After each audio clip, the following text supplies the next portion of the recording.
Here we see a HAWA-Telescopic system operating correctly. It's quiet, it's smooth, and moves with just one finger.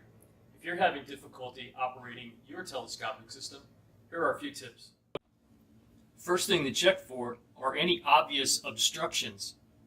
Is anything rubbing on the panels?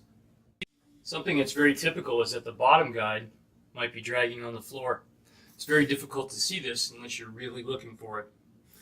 If it is dragging on the floor, it definitely impedes the motion of the door, and the doors need to be raised up into the air.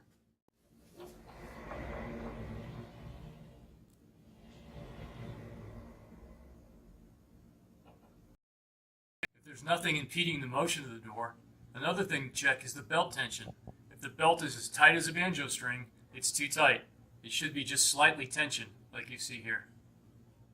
Okay, so remember, check for obstructions, check to ensure that the bottom guide isn't dragging on the floor, and then check the belt tension.